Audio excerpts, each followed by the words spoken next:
Today we're talking about Eladrin. Hey, did you know there's a lot of elves in the Feywild, Evan? Are there? Yeah. How many are there? Like, at least one. Well, yeah, all kinds of elves. But, like, at least one. All kinds of elves, including Eladrin. Please inform my virgin ears as to what an Eladrin is. So it is a newly added subrace, just added in the recently released Mordenkainen's Tome of Foes. Which is, I think, one of the best books that Wizards has released for 5th edition as of late. It's so cool. Yeah. Yeah, everyone needs to pick up a copy, or at least read the PDF. Hey, don't... We do not condone any illicit activity. That's right. But if you get the PDF via legal means, such as buying it, then absolutely read it. Go for it. But on to the topic at hand. One subrace of elves, the Eladrin, has adopted the Feywild as their home. Eladrin are elves native to the Feywild, a realm of beauty, unpredictable emotion, and boundless magic. Of all the elves, Eladrin are the closest in form and ability to the first generation of elves. Oh, that's super cool. Which is really, really neat. I'm digging. Some could pass as high elves, but most are distinctly Eladrin in appearance. Very slender, with hair and skin color determined by the season with which they feel the closest affinity. Oh, God, yes. Their eyes often glimmer with fey magic.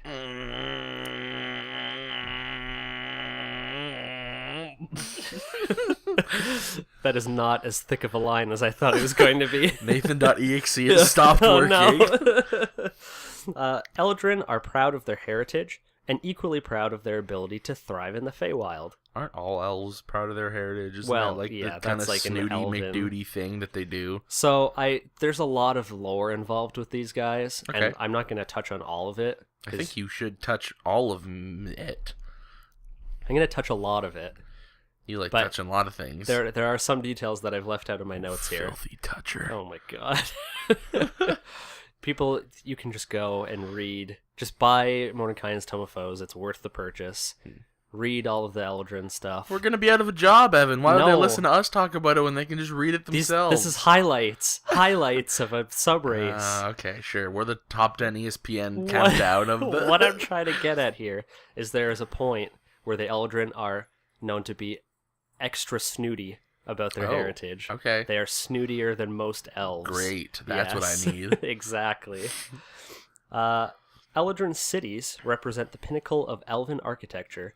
Their soaring towers, arching bridges, and gracefully filigreed homes are a perfect blend of construction, natural elements, and magic-inspired motifs. Streams and waterfalls, gardens, and structures of stone and wood are commingled in ways that are original and yet completely natural-looking. Wow. And as a dwarf, if you do a history check on the stonework... Maybe you'll know something. Eladrin culture is older than any other elven civilization, and is also the most decadent. Oh my god. This is a race of dandies, buddy. I hate this word already. I know you do.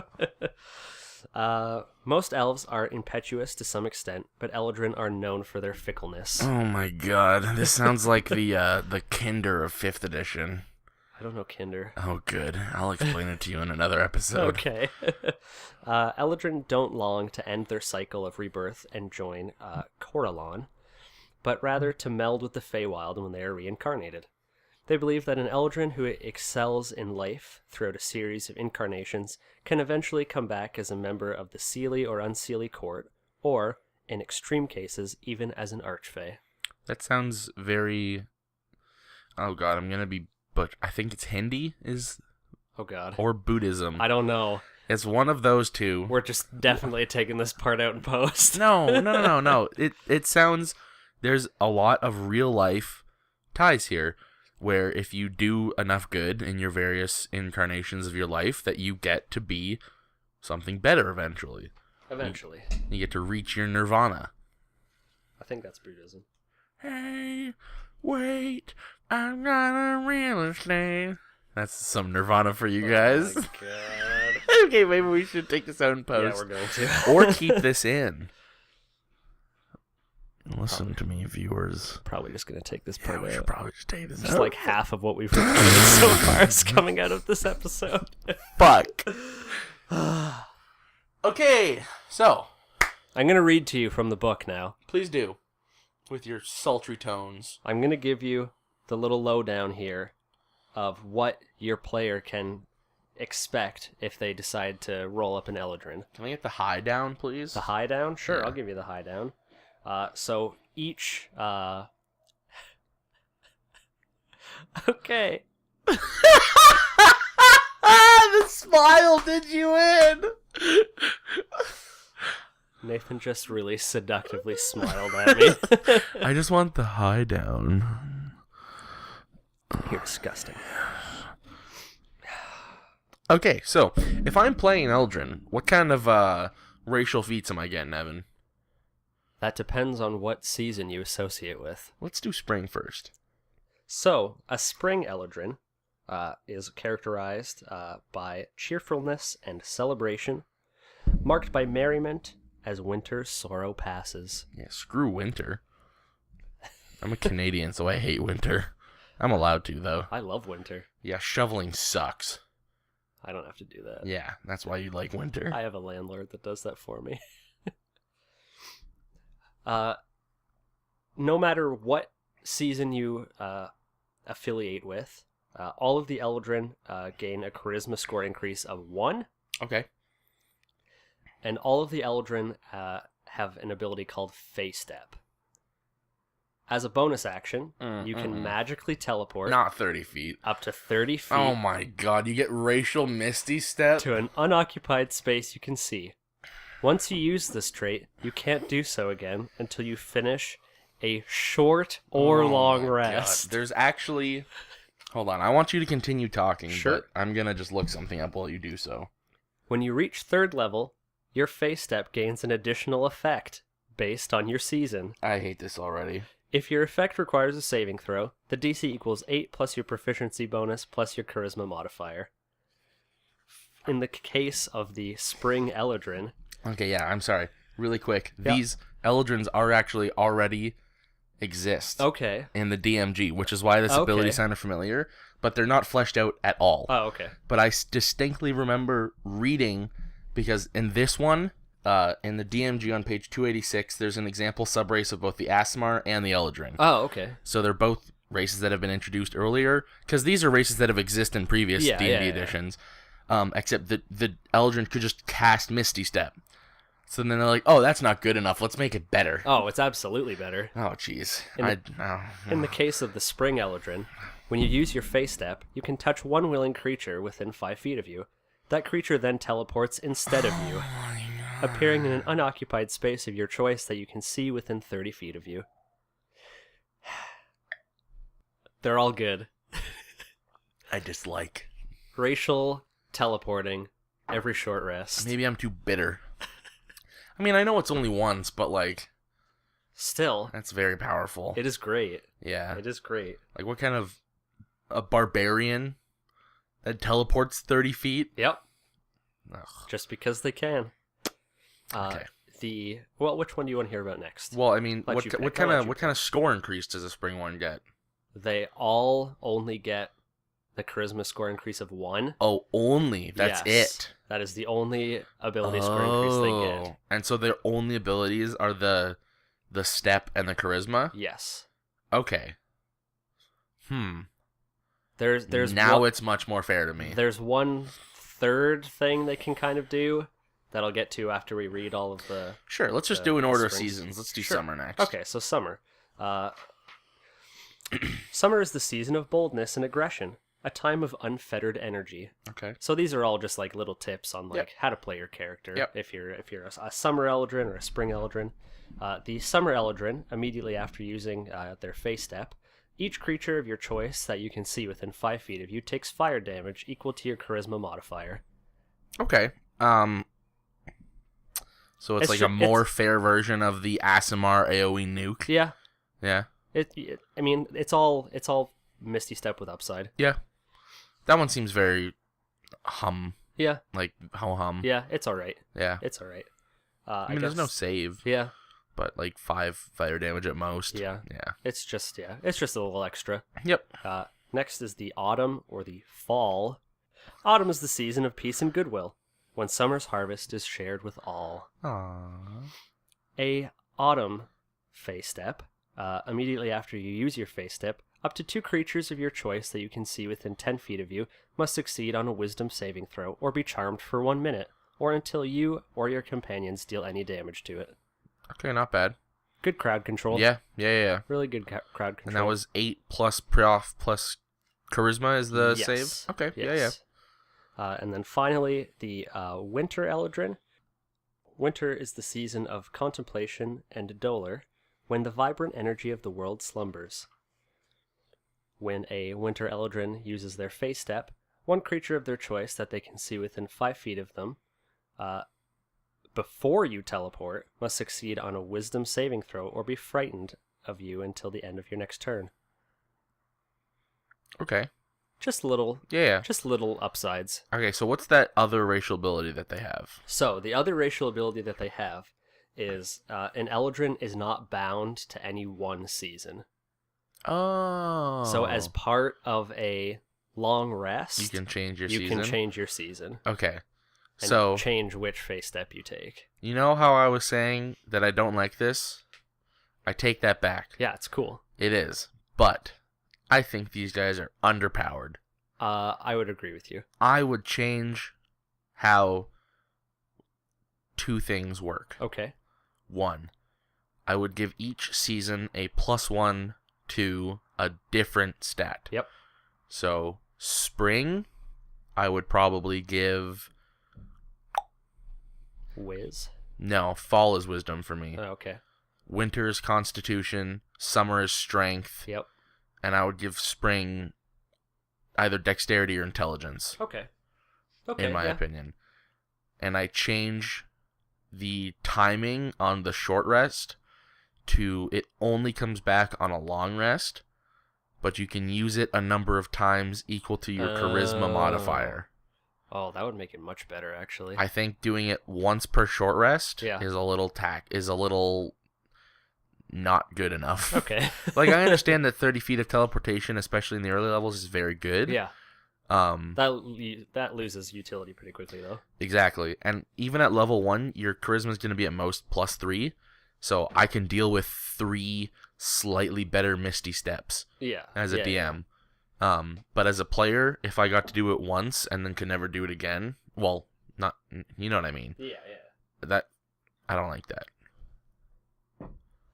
I think they're cool. They're very cool. I think they're probably cooler in theory than they are in actual practice. I would agree. I would liken them to the elemental variants, the Gensai, Ganassi, yeah. I think the Ganassi are way better than these. Yeah, I'd agree with that. Because, I mean, the Ganassi all get, like, some of them have inherent spell casting, and they all get a different language, which these guys don't. Nope. Ganassi get +2 and +1 to different stats, and they get an ability, like, either, like, resistance to something, or, like, I think the air one can, like, hold its breath for super long, like... So if you compare these two, because, I mean, they're comparable enough in the sense that, like, there's 4 kind of sub-races, and you pick which one. That being said, I would then not let my players change what kind of season they are. Okay. Because that would be a logistical nightmare if you're increasing stats. Yeah. So, like, every time you change a season... Yeah, that's true. So... Yeah, that'd be a pain in the butt. I think these guys are really cool. I think their ties to the Feywild are super cool. Yep. That is always... I really like the Feywild, personally. And having a reason to be able to, like, go there or just kind of, you know, have some sort of connection to it in a campaign that doesn't feel forced is cool to me. Yeah. But I think I would definitely change how these guys work mechanically because they feel a little UP to me. Yeah. No, I understand where you're coming from with that. We're going to move on here. Yep. Because each of these Eldrin also has a monster stat block. Oh, okay. Neat. This is not a Monster Monday. Nope. But I thought Did it was... a little bonus twofer. Yeah, I thought it was worth talking about. So all of the Eldrin possess some similar qualities. They're all CR10. Oh, wow. Yep. That seems really high. Yep. Okay. Their face step is like a little bit more. Okay. It's a little bit more busted in the monster versions. I mean, that doesn't surprise me. Yeah. Yeah. They all have AC 19. Okay. 127 hit points. CR10? Yeah. Wow. Yeah. 30 feet speed, pretty regular. Yep. Damage resistance to bludgeoning, piercing, and slashing from non-magical attacks. Yep. Dark vision, can speak Common, Elvish, and Sylvan, which is weird because Sylvan's not... Sylvan makes sense to me. It's like... Well, it's the ancient primordial, like, earth language, and if the Feywild is the ancient primordial... Wait, can elves just speak it? Yes. Inherently? Oh, okay. Okay, I guess that does make sense then. And then their face step ability is a recharge of 4 to 6.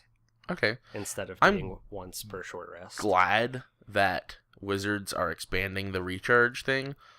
Because, first of all, I had no idea even what recharge was. I had to Google how it worked, which I don't know where it's explained how it works in the monster manual, or if it is, but I definitely think it should be explained more. Yeah. I also think it should be played with more. Yeah. Because the only one in the, well, not the only one, but the most popular one in the monster manual is just dragons. Yeah. On 5/6, right? Yeah. So, like, but now you have the earth and all the primordial elementals get it on recharge 6, and then these guys are 4 to 6.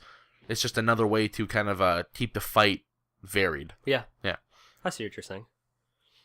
On top of all of that, all of the Eladrin monsters also possess magic resistance. Okay. And they make longsword or longbow attacks, which all do 1d8 plus their respective modifiers. Yep. Except for the Summer Eladrin, which deals 2d8 on both of its attacks instead of the one.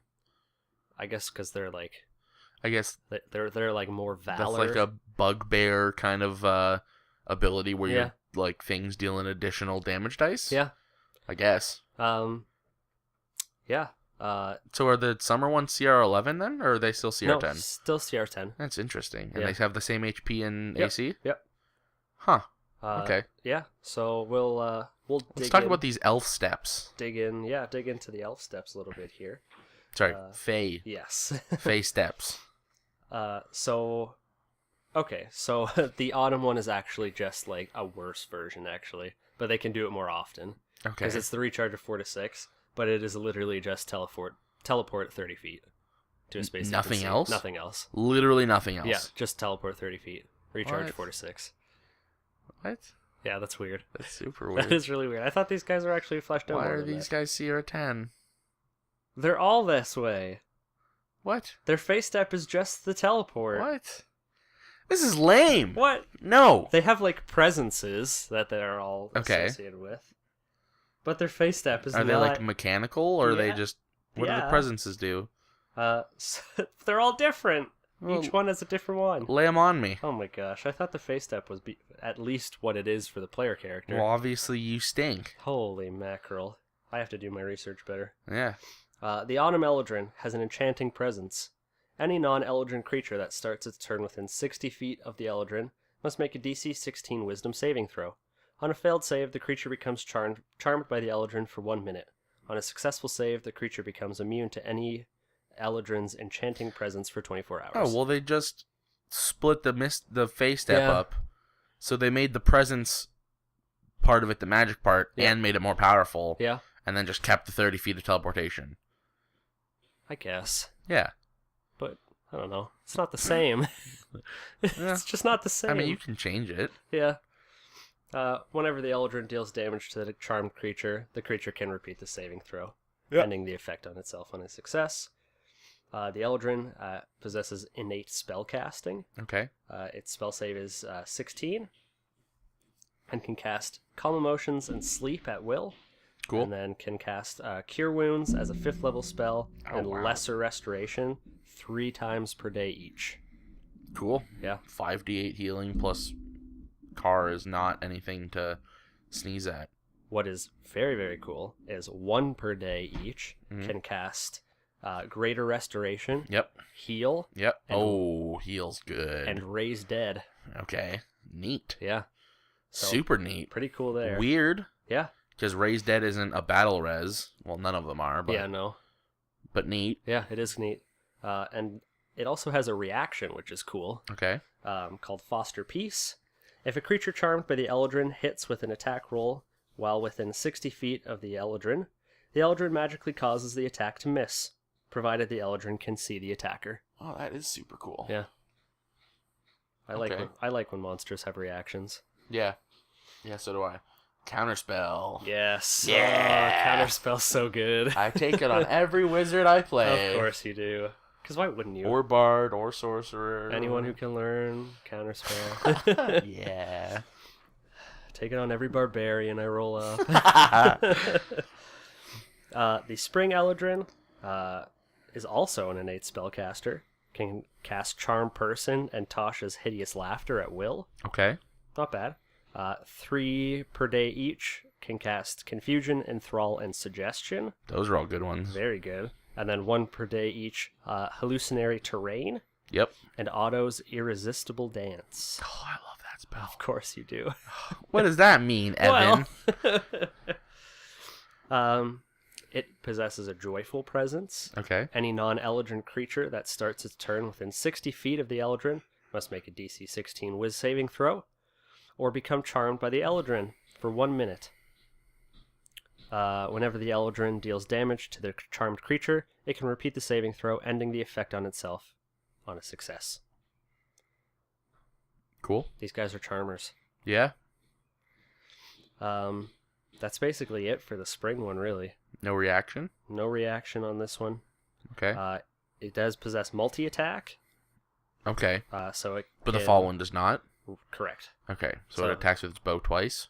Or its longsword. Okay. Cool. And also, actually, this is pretty neat. On its longsword and longbow attacks, Yeah. if it hits, it also deals an additional 1d8 psychic damage. Okay, there you go. Okay. Yeah. There you go. A I see. little bit extra flavor. You extra. kind of downplay these guys a little. Well, I mean, they're okay. You're taking 2d8 damage. Yeah, but the presence every turn, and they can teleport. Yeah. Like, all right, They're okay. They're all right. Let's They're try. Let's try summer. Summer's next. The Summer Eladrin have the Fearsome Presence, which I'm not going to even read. The like dragons frightening one. Okay, exactly the yeah. same. Charisma save or be frightened. Exactly. They also make a multi-attack. Yep. And can deal additional fire damage. So their attacks deal 3d8. Yes, so it's 2d8 slashing or piercing. Yep. Plus 1d8 fire damage. And that's multi-attack. Yes. For a total of possible 6d8. Yes. And they teleport 30 feet. Yes. Okay. The Summer Eladrin do have a reaction. Yeah, see? They have the parry reaction. Oh, cool. The Eladrin adds 3 to its AC against 1 melee attack that would hit it. To do so, the Eladrin must see the attacker and be wielding a melee weapon. Super cool. Yeah. I'm down with that. It's neat. And then finally, there's the Winter Eladrin. They are also innate spellcasters, can cast Fog Cloud and Gust of Wind at will, and can cast Cone of Cold and Ice Storm once per day. Yep. Those are some powerful ones. I know you love Cone of Cold. Who doesn't? Sorrowful Presence. Any non-Eladrin creature that starts its turn within 16 feet of the Eladrin must make a DC 13 Wisdom saving throw, so a little bit lower than we've seen before. On a failed save, the creature becomes charmed for 1 minute. While charmed in this way, the creature has disadvantage on ability checks and saving throws. Oh. Very handy. You get charmed, then you get Cone of Colded. Mm-hmm. That's hot. Yep. And then the Winter Eladrin just does like the straight up 1d8 slashing damage, no bonus modifier. No cold. No extra cold. That's fair. He has the most powerful spells. Yep. And also has a reaction called Frigid Rebuke. When the Eladrin takes damage from Is the it just creature... Hellish Rebuke, but cold? 3d10 I think so. cold damage? It's 2d10 cold damage Okay. and a DC 16 con saving throw. Or be... Take Oh, Take okay. So, damage. like, on a Yeah. reaction, when it takes damage, yes. you make a DC 16 con save or take 2d10, Correct. and you can just... It's a reaction every turn? Yes. That's... Yeah. Against an attacker within 60 feet of you. You know what would be really cool? Is a fight with all 4 of these. That would be really cool. You would have to be, I would say, pretty high level. Yep. Because these guys are, I mean, they're CR10. They have a lot of hit points, AC 19. Well, I mean, they don't have that many hit points. No, they can be taken It's like down. 3 fireballs worth of hit Yeah. 3 to 4. That's kind of usually my like metric of like how many rounds is this fight gonna last? How many fireballs can they survive? Like 127's not a ton of hit points.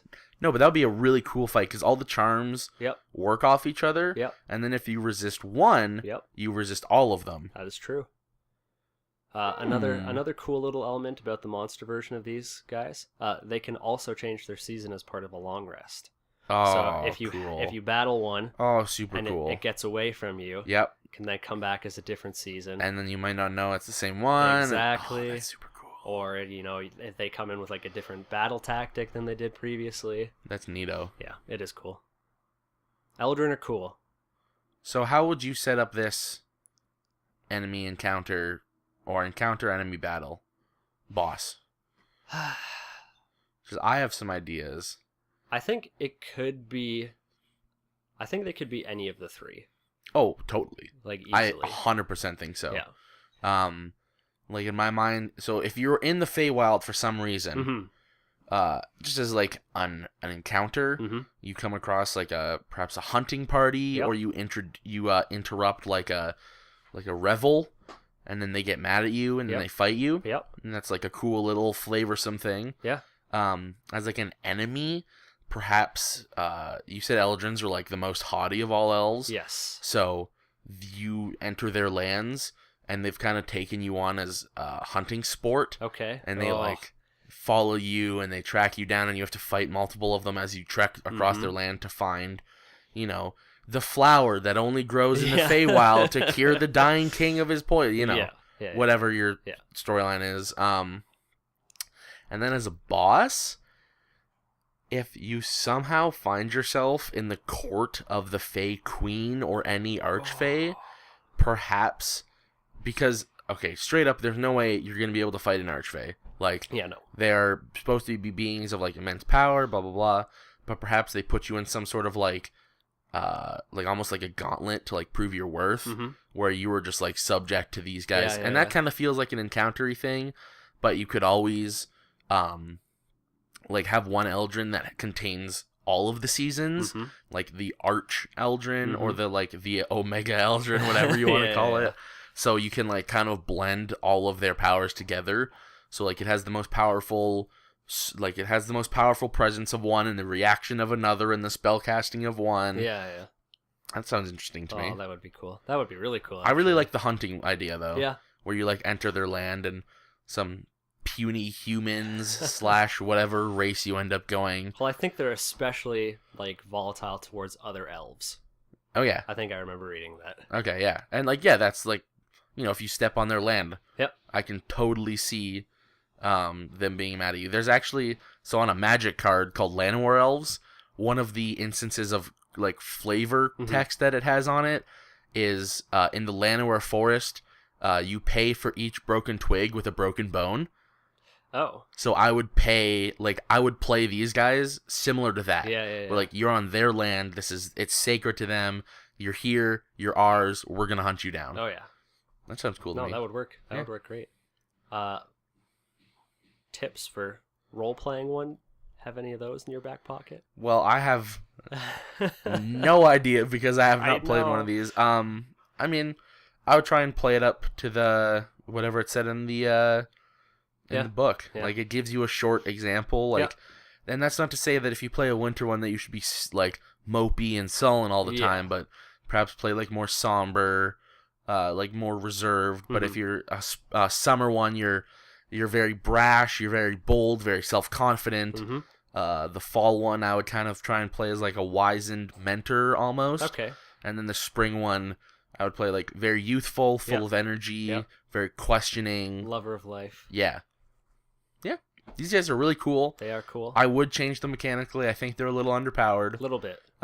If a player was fine how they were already, I still think I would change the short rest recharge to only long rest, but you can use it a number of times equal to your charisma. Okay. I think that just feels better to me. Okay. Because using it once and then that's it for your fight. Yeah.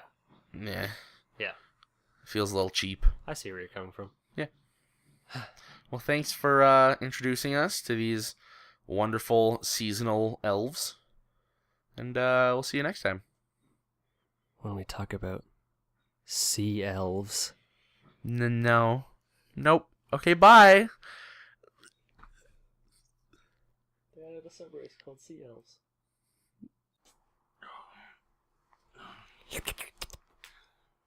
What do I do next? Eladrin. Eladrin and then giants. Eladrin and then giants. Giant Eladrin. Nathan, did you know that all kinds of elves live in the Feywild? Owls? Elves? Oh. Hey, maybe we should restart this. Nathan, did you know that all kinds of elves live in the Feywild? Owls? Oh my God. I'm sorry. Okay. Nathan, did you know that all kinds of elves live in the Feywild? No. I can't say that I did. Did you know that all kinds of owls live in the Feywild along with those elves? I actually did know that. Wow. Yeah, there's the hooters and the kabooters Owlbears? and the skadooters. Skadooters? Skadoosh. Oh, God. Oh, God. Where's this episode going? There's our cold open. Evan, what are we talking about today? Please save this. We're talking about Eladrin.